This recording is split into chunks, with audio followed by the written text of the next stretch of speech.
बिहार का शिक्षा विभाग एक बार फिर चर्चा में आ गया है। पहले तो के पाठक के समय में रोज चर्चा में रहता था, लेकिन जब डॉक्टर ए सिद्धार्थ आए तो थोड़ी शांति हुई। सिद्धार्थ साहब ने छुट्टी भी शिक्षकों को दी, जिसके बाद शिक्षक अपने अपने घर भी गए। इसके बाद सुकून के सांस ले रहे थे शिक्षक। लेकिन एक बार फिर जो है शिक्षा विभाग चर्चा में आ गया है और शिक्षक अपने आप को जो है वो पीड़ित महसूस कर रहे हैं। जी नमस्कार, मैं हूं विपुल कुमार और आप देख रहे हैं सूर्य विहार डिजिटल न्यूज। शिक्षा विभाग ने नया एक जो फरमान जारी किया है, ये फरमान जो है महिला शिक्षकों को परेशान करने वाला है। फरमान ये जारी किया गया है कि जो 1 to 5 के जो शिक्षिका हैं जो ट्रेनिंग लेंगी, वो ट्रेनिंग सेंटर पर अपने बच्चों को नहीं ले जा सकती हैं। वो किसी को नहीं ले जाएंगी, वो अकेले ट्रेनिंग सेंटर पर जाएंगी। और इसके पहले, इस आदेश से पहले एक दिन एक सेंटर पर महिला शिक्षिका के बच्चा को खाना खिलाने से ट्रेनिंग सेंटर का जो मेस था उसने मना कर दिया, जिसके बाद काफ़ी हंगामा भी हुआ था। क्योंकि एक बच्चा कितना खाना खा सकता है? मानवीय आधार पर भी लोग खाना खिलाते हैं किसी को, लेकिन ट्रेनिंग सेंटर पर बच्चे को खाना खिलाने से मना कर दिया। और अब जो है शिक्षा विभाग ने जो निर्देश दिया है, वो निर्देश दिया है कि कोई भी शिक्षिका अपने बच्चों को लेकर ट्रेनिंग सेंटर पर नहीं जाएंगे। तो अब सवाल खड़ा होता है कि ठीक है, 5 साल के ऊपर के अगर बच्चे हैं तो शिक्षिका नहीं ले जाएंगी, 10 साल के बच्चे हैं तो नहीं ले जाएंगी, 15 साल के बच्चे हैं तो नहीं ले जाएंगी, वो घर पर रह सकते हैं, घर के लोग दे सकते हैं। लेकिन अब हम सरकार से ये पूछना चाहते हैं कि जिन शिक्षिकाओं का कि जो है नवजात शिशु हैं, 1 साल के बच्चा है, उसको घर पर कैसे वो छोड़ सकती हैं? और बच्चा बिना माँ के कैसे रह सकता है? उसको ले जाना तो मजबूरी है। अगर आप इस तरीके के तुगलकी फरमान जारी करेंगे तो बच्चा परेशान होगा और उसकी माँ भी परेशान होंगी और दिक्कत होगा। ये मानवीय आधार पर निर्णय लेना सही नहीं है। और आज के एक दैनिक अखबार में प्रकाशित भी इस खबर को किया गया है। देखिए, इस खबर को आप देखिए किस तरीके से प्रकाशित किया गया है कि ट्रेनिंग सेंटर पर शिशुओं के ले जाने पर, बच्चों के ले जाने पर रोक लगा दी गई है। तो ये मानवीय आधार पर सही नहीं है। बड़े बच्चों को रोक लगाना चाहिए था, लेकिन जो छोटे हैं, शिशु हैं, नवजात हैं या 1 साल के हैं, 1.5 साल के हैं, तो उनको ले जाने की छूट होनी चाहिए थी। उसके लिए, उसके देख रेख के लिए ट्रेनिंग सेंटर पर किसी को और साथ में सहयोगी को भेजना चाहिए था। लेकिन जब वहाँ पर बच्चा परेशान हो, रोने लगे, तो माँ को उसके देख रेख में थोड़ी देर के लिए छूट देना चाहिए। लेकिन एकदम रोक देना ये कहीं से सही नहीं है। और बच्चे को खाना खिलाने से रोक देना, खाना नहीं देना, ये गलत है, ये नहीं होना चाहिए। सरकार को इस पर जो है तत्काल जो है सुधार करना चाहिए। इस पत्र को वापस लेना चाहिए, इस आदेश को वापस लेना चाहिए और ये करना चाहिए कि माताएं जो हैं, एकदम नवजात बच्चे हैं तो उसको लेके आ सकते हैं, लेकिन उसके देख रेख के लिए एक सहयोगी भी लेके आएँ जो बच्चों को देखें और इस दौरान वो फ्री माइंड होकर के ट्रेनिंग ले पाएँ। ये एक सही बात है कि वो ट्रेनिंग लेते समय फ्री रहें, और जब फ्री रहेंगी तभी वो अच्छा ट्रेनिंग ले पाएंगी।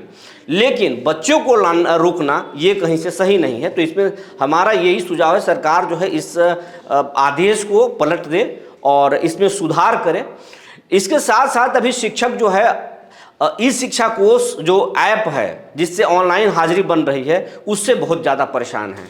वो परेशान जो है, हर ज़िले में कम से कम 25% ऐसे शिक्षक हैं जिनकी हाजिरी नहीं बन पा रही है और वो बहुत परेशान है। कहा जा रहा है, शिक्षा अधिकारियों के द्वारा भी कहा जा रहा है कि जिनकी हाजिरी नहीं बनेगी उनका वेतन काटा जाएगा। तो जिन शिक्षकों का हाजिरी नहीं बन रहा है उनका आप वेतन काटेंगे तो ये तो गलत हो जाएगा। उनकी तो गलती नहीं है, वो स्कूल जा रहे हैं, आपका ऐप काम नहीं कर रहा है। लेकिन जो हमारे जो चैनल के पास जानकारी है, इस पर लगातार काम चल रहा है और शिक्षकों को आपको बताना चाहते हैं, इस पर सरकार काम कर रही है और सॉफ्टवेयर इंजीनियर को भी हायर किया जा रहा है। इस ऐप को और बेहतर बनाने की कोशिश की जा रही है और महीने भर के अंदर जो है इस ऐप को दुरुस्त कर दिया जाएगा। और सरकार इस ऐप को बैक करने की स्थिति में नहीं है। इस ऐप से ही जो है निगरानी करना चाहते हैं डॉक्टर सिद्धार्थ, शिक्षा विभाग और नीतीश कुमार खुद। क्योंकि नीतीश कुमार चाहते हैं कि बिहार का जो शिक्षा व्यवस्था है वो एक बेहतर मॉडल के रूप में बने, जो एक देश में एक खास तरह के बिहार की जब पहचान हो तो वो बिहार के शिक्षा मॉडल को नज़ीर के रूप में पेश किया जा सके। और आपको बताते चले कि बिहार में कोई रोजगार धंधा नहीं है। जब से बिहार और झारखंड का जब बंटवारा हुआ तो जितने भी यहाँ के उद्योग धंधे माइंस जो भी थे वो सब झारखंड के हिस्से में चले गए, बिहार में कुछ बचा नहीं। अगर बिहार में अगर सबसे बड़ा रोजगार है तो वो शिक्षा है। आप देखिए, शिक्षा के वजह से ही हमारे देश के सबसे ज़्यादा बच्चे यूपीएससी में क्वालिफाई करते हैं। अगर आप आईआईटी में जाएंगे तो आईआईटी में भी सबसे ज़्यादा बिहार के बच्चे क्वालिफाई करते हैं। नीट में भी हमारे बच्चे, मतलब हर प्रतियोगी परीक्षा में बिहार के जो बच्चे हैं वो डंका बजा देते हैं। कारण यह है कि बिहार के अधिकांश जो परिवार है वो शिक्षा पर निर्भर है और नीतीश कुमार इस बात को भली भांति समझते हैं। तो वो चाहते हैं कि शिक्षा को और बेहतर करें। शिक्षा में उन्होंने बेहतर किया भी है। बड़े पैमाने पर जो पंचायत में शिक्षक बहाल किए, आप नियोजित शिक्षकों को बहाल नीतीश कुमार किए, आपको समय समय पर वेतन भी बढ़ाए।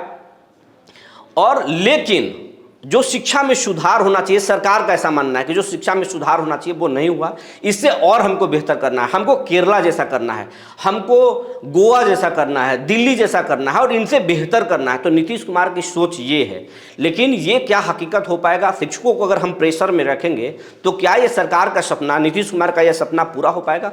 हमारा मानना है, व्यक्तिगत मानना है कि शिक्षकों को अच्छा मानदेय मिलना चाहिए, शिक्षकों को फ्री माइंड रखना चाहिए, उनको हैप्पी खुश रखना चाहिए और उनसे अच्छे से काम कराना चाहिए, बेहतर काम कराना चाहिए। हाँ, कुछ अगर गलत कर रहे हैं तो उनको पहले सुधार करने की उनको जो है एक समय सीमा देना चाहिए कि आप सुधार कर लीजिए। अगर सुधार ना करें तब उन पर कार्रवाई करना चाहिए। लेकिन पूरी तरीके से माहौल ठीक हो तभी जो है शिक्षक अच्छे से पढ़ा पाएंगे।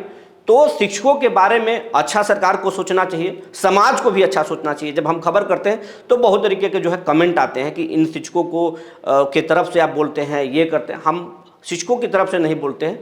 शिक्षक समाज के निर्माता हैं और इनको जब तक मोटिवेट नहीं किया जाएगा, इनको जब तक खुश नहीं किया जा सकता है तब तक ये नहीं पढ़ सकते। आप याद कीजिए, हमारे घर के बच्चे हम जबरन उनको नहीं पढ़ा सकते हैं, हम उनको खुश करके पढ़ाते हैं। तो जब तक ये शिक्षक खुश नहीं रहेंगे, जब तक व्यवस्था ठीक नहीं रहेगी, तब तक पढ़ाई में या शैक्षणिक माहौल में सुधार नहीं लाया जा सकता है। तो जो तुगलकी फरमान आ रहे हैं उसको सरकार को एक बार विचार करना चाहिए, उस पर रोक लगाना चाहिए और जो बेहतर हो वही कदम उठाना चाहिए। तब तक के लिए धन्यवाद।